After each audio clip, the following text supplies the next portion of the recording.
Pro Football has been brought to you by the Military Banking Division of American Express International Banking Corporation, the bank for servicemen and their dependents.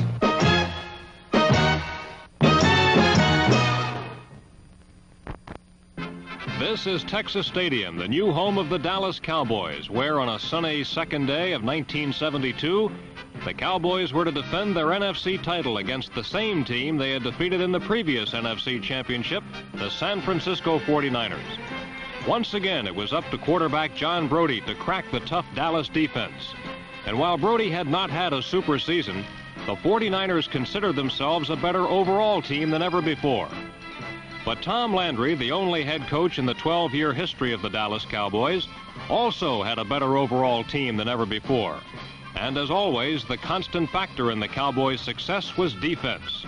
All-everything tackle Bob Lilly and the Doomsday defense were in the playoffs for the 6th consecutive year, a record unmatched in NFL history. They had won a club record 8 straight games and were undefeated ever since midseason, when Roger Staubach took over at quarterback. The Cowboys were ready to win their 9th straight, the next to last step on the way to their first World Championship. I'm Andy Musser, and this is the NFL Game of the Week. On the game's first offensive series, Roger Staubach, Dwayne Thomas and company had their problems getting untracked against the tough 49er defense. Staubach did manage 2 first downs for the Cowboys, both on passes. One a fake right screen pass left to running back Dwayne Thomas. Staubach got the other first down with a 3rd and long conventional drop back and throw to wide receiver Lance Allworth. The good catch by Allworth was to be his only catch of the day. When Staubach again looked for Allworth on 3rd down, the 49ers had him blanketed, and the Cowboys were forced to try a 48-yard field goal, which fell short. On San Francisco's first offensive series, John Brodie immediately opened up the running game with number 22, Vic Washington, the flashy rookie, who during the season had accounted for almost 2,000 yards in total offense. Washington's early 12-yard gain was to be the 49ers' longest play of the first half, and their only first down. When Brodie went to the air, he got nowhere. Forced to punt, Coach Dick Nolan called upon Steve Spurrier, the former Heisman-winning quarterback from Florida. Spurrier was called upon to punt 6 times and could manage only a 38-yard average. As a result, the 49ers were rarely able to put Dallas deep in the hole. But rarely was Dallas able to take advantage, as Staubach's drop-back passing was less than awesome in the early going. Like the 49ers, the Cowboys were forced to punt 6 times. But All-NFC punter Ron Whidbey averaged 45 yards a punt, 7 yards better than Spurrier. And this helped the Cowboys keep the 49ers away from their goal. The rest of the first quarter, Brodie fell into a predictable pattern. On first down, Vic Washington was sent out to get a few grudging yards. Dallas would allow no more than that.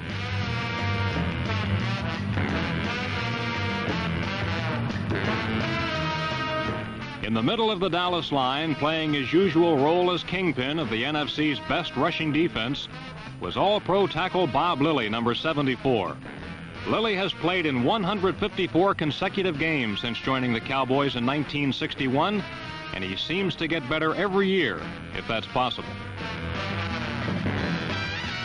On 3rd down, it was Brodie's pattern to pass, naturally, but he was far off target most of the time. Brodie's play-action fakes didn't seem to help, and the ball continued to bounce harmlessly on the synthetic surface. With 1 minute to go in the first quarter, Brodie completed his first pass, his only completion of the half, to a wide receiver, but it was good for only 6 yards, still short of a first down. Roger Staubach wasn't doing much better, as the 49er defense seemed to have things well under control. Staubach's drop-back passing had been stopped, and neither Dwayne Thomas nor number 35, Calvin Hill, was able to gain more than a very rough 3 yards or so at a crack.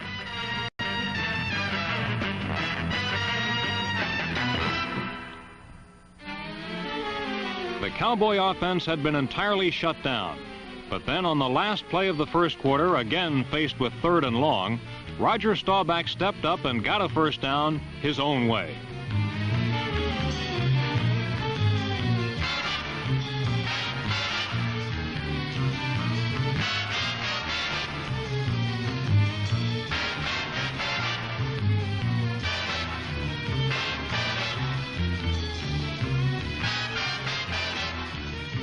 After speaking with Coach Landry between periods, on the first play of the second quarter, Staubach returned to the Cowboys' customary attack, again unsuccessfully.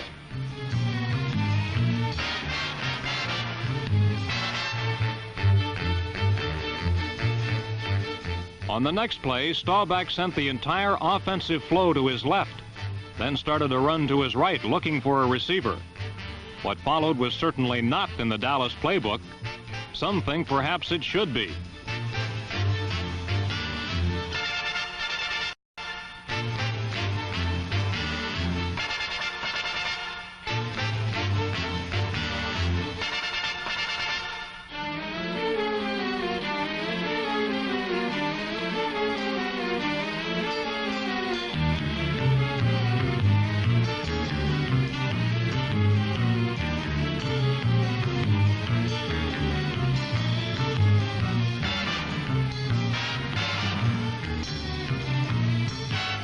On 3rd down, when Staubach again resumed the normal Dallas game plan, again they were forced to punt.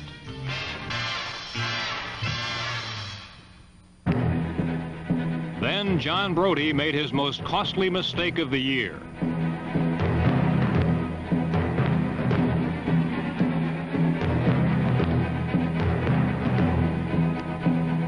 In a super slow motion replay from behind the end zone, we can see that Brody first faked a handoff to fullback Ken Willard, then retreated and threw a screen pass in Willard's direction. But 6-foot 6-inch defensive end George Andre was in perfect position to intercept.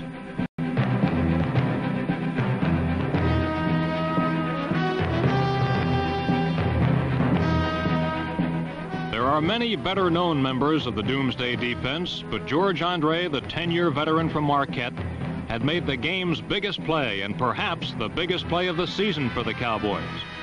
Some say that George Andre is too old, too slow, that he should be replaced by Pat Toomey or Tody Smith.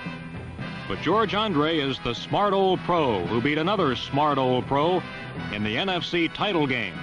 And John Brody will never forget George Andre.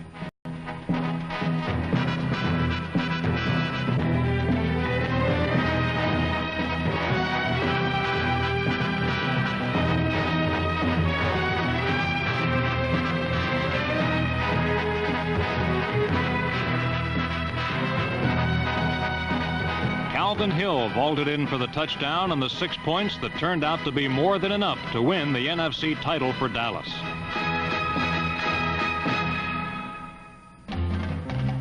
For the rest of the first half, Brody was completely throttled by Bob Lilly and friends.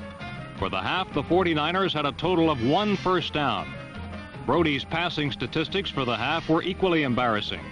In 9 attempts, just 2 completions for a grand total of 4 yards.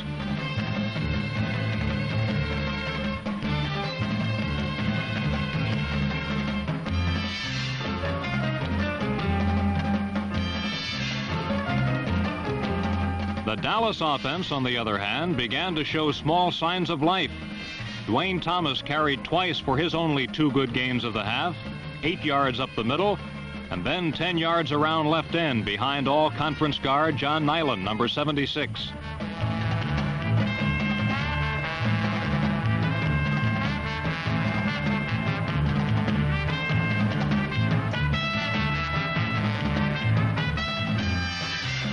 The other Cowboy running backs could accomplish nothing, even on the usually reliable reverse screen pass to Walt Garrison, number 32.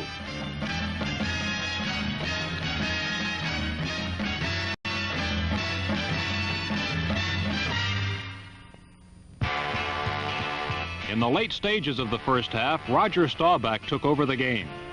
He rifled one for a first down to Bob Hayes, and on a 3rd and 19 play, he again stayed in the pocket and found his secondary receiver, tight end Billy Truax, for 21 yards, the longest play of the half.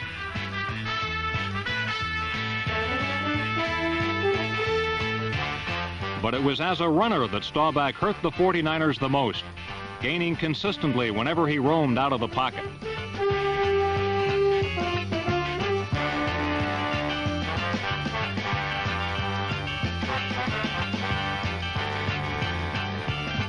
Although Staubach averaged over 8 yards per carry during the regular season, Coach Landry frowns upon such frivolous antics, and a good deal of this frowning results from the depressing thought that one day, the end of a Staubach scramble may bring the end of a scrambling Staubach.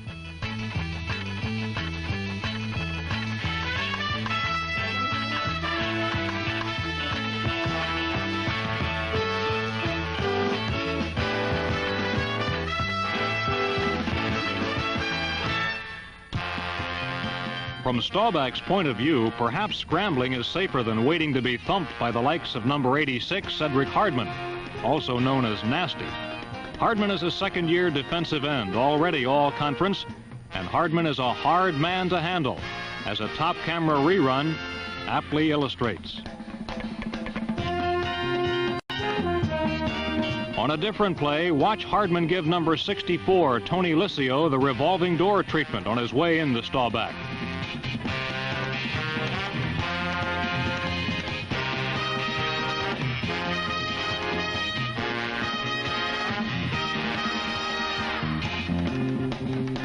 On the last play of the half, Hardman ran over Liscio, chased Staubach out of the pocket, then caused him to fumble.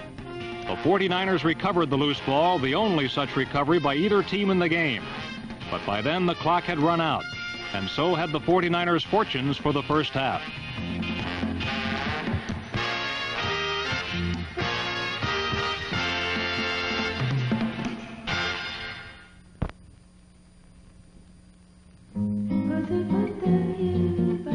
The trouble with money is that there are so many ways to spend it, especially when you're trying to save.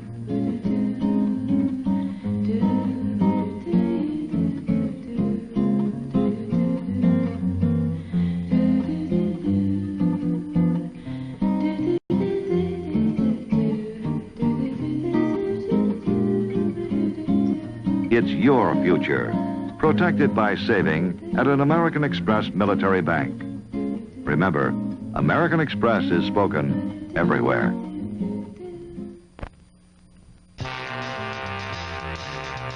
Defense had dominated the action in the first half, and in the final 2 quarters, the trend would continue.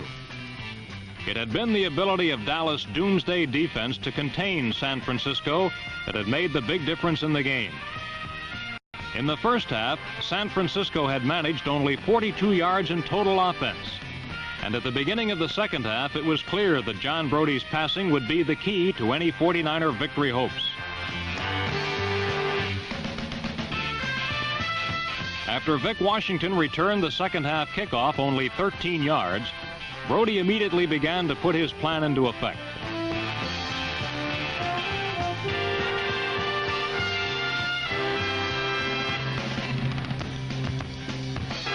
Number 18, Gene Washington, and number 82, Ted Kwalik, were Brody's main targets in the second half, as the 49er offense finally showed signs of life.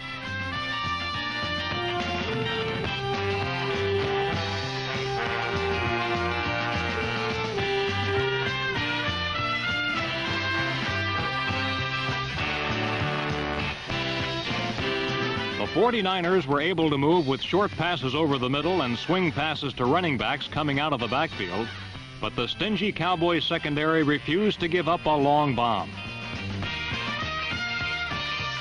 On second down, Brody again connected with sure-fingered Ted Kwalik, the NFC's second leading receiver, and Kwalik took the ball to the Dallas 21. But there, another 49er effort was halted, and Bruce Gossett, number 30, was called on to provide the only points San Francisco would manage all afternoon. The Dallas defense was so tough that the 49ers got inside the Cowboy 40 only twice all day. And Gossett's 28-yard field goal was the only outburst from a team that had averaged 3 touchdowns per game this year.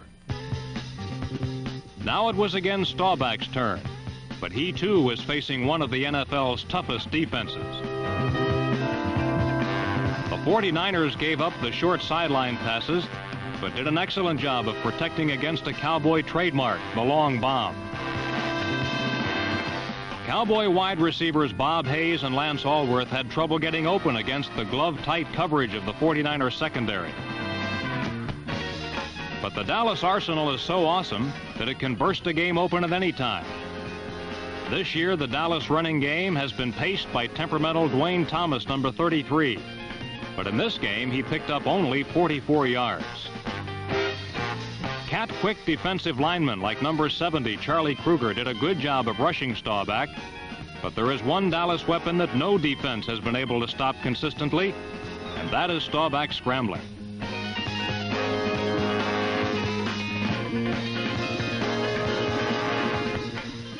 Although the Dallas drive stalled this time, Roger the Dodger would be back for more. In the third quarter, the 49er running game finally got on track for a brief moment as number 22, Vic Washington, scooted up the middle for 15 yards. Then on third down, Brody connected with number 18, Gene Washington, for 22 big yards. In super slow motion, we can see that Brody's pass was thrown low, and Washington's acrobatics were responsible for the completion. Brody had seemingly found a way to dent the Dallas defense as he combined with Washington and Ted Qualick on the 49ers' most consistent drive of the day. But on third down, the threat came to an end. Trying to throw on the run, Brody was unable to find number 22, Vic Washington. We can see that the Cowboys' number 52, Dave Edwards, was almost guilty of pass interference as he clubbed Washington just before the ball was released. Another San Francisco drive sputtered and died as Bruce Gossett misfired from the 47-yard line.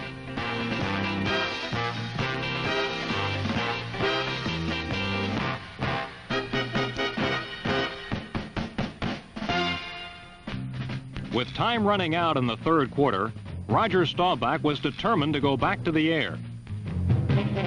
Although Lance Allworth was ruled out of bounds on this reception, Staubach's ad-lib antics resulted in a 17-yard completion to player coach Dan Reeves, number 30.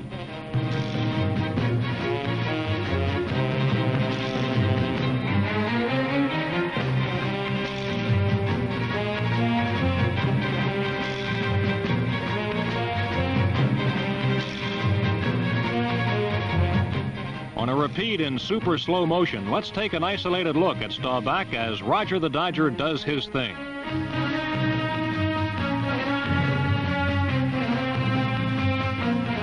Dallas coach Tom Landry would like to see Staubach remain in the pocket rather than risk injury on his daring jaunts, but it was Staubach's scrambling that was instrumental in confusing the San Francisco defense.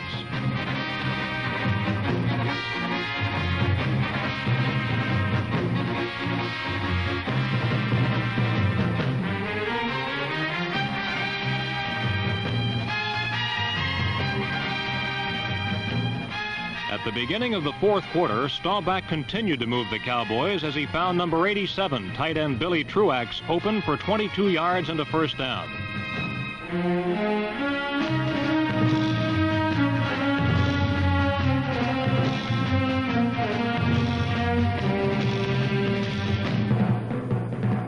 Staubach was intercepted only 4 times this year, and his scrambling ability had a lot to do with this statistic. When he can't locate an open receiver, Staubach simply tucks the ball under his arm and takes off.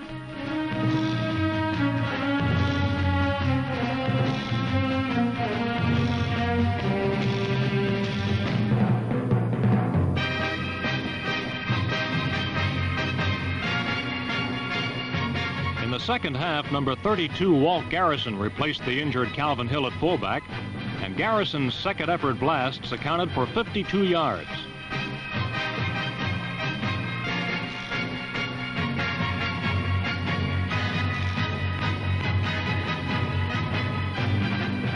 Having established a ground game, Staubach on 3rd and 2 crossed up the 49ers with a bullet to number 89, Mike Ditka.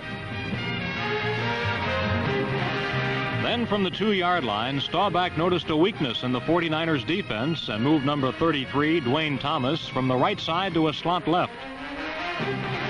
Apparently, Staubach's adjustment was correct, as Thomas danced untouched into the end zone to give Dallas a 14-3 lead.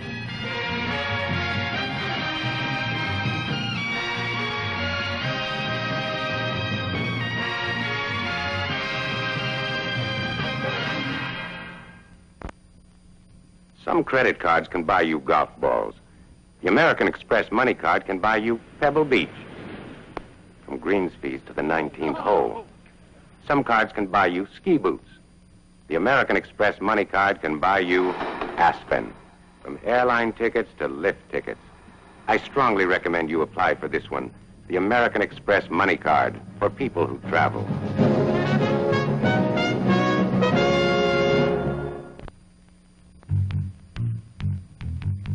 Trailing by 11 points, John Brodie knew that passing was his only hope. In slow motion, we can truly appreciate the great hands and leaping ability of the 49ers' Gene Washington, number 18, as he outleaps 2 defenders for a reception. But San Francisco was unable to complement Brodie's passing with an effective running game, as the Dallas defense, anchored by number 74, Bob Lilly, held the 49ers' Ken Willard to only 3 yards rushing all day.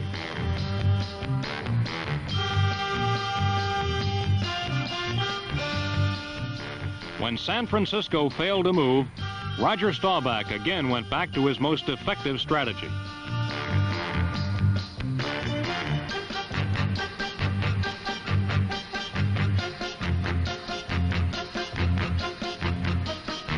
But the Big Red defense put the squeeze on Staubach's freewheeling trips as they desperately tried to get the ball back.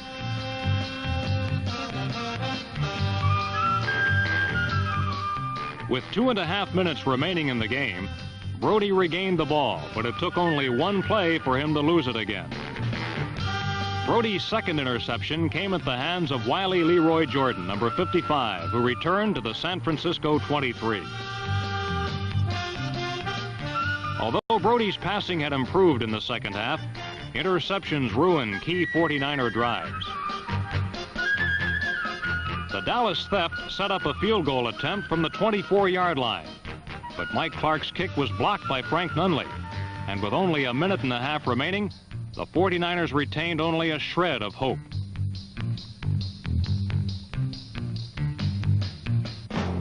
In the final moments of play, John Brodie staged a frenzied passing display as he frantically tried to snatch victory away.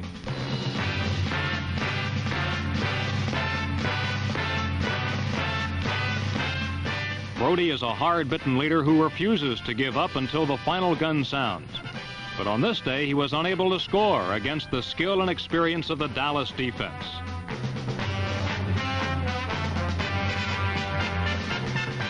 With 19 seconds remaining in the game, Brodie was chased out of the pocket and served up his 3rd interception of the day. The theft by Cliff Harris squeezed the last breath out of the 49ers as the Cowboys delighted their fans with a 14-3 victory over San Francisco.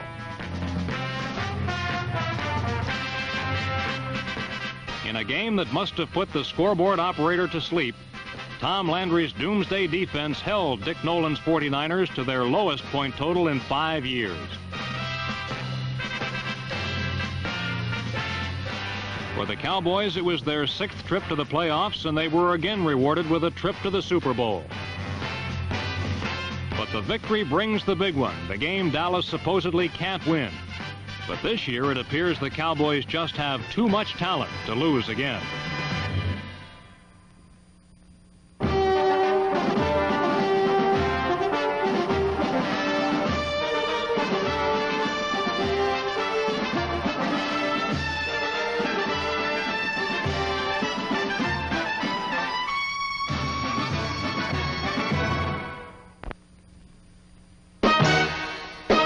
Pro football has been brought to you by the Military Banking Division of American Express International Banking Corporation, the bank for servicemen and their dependents.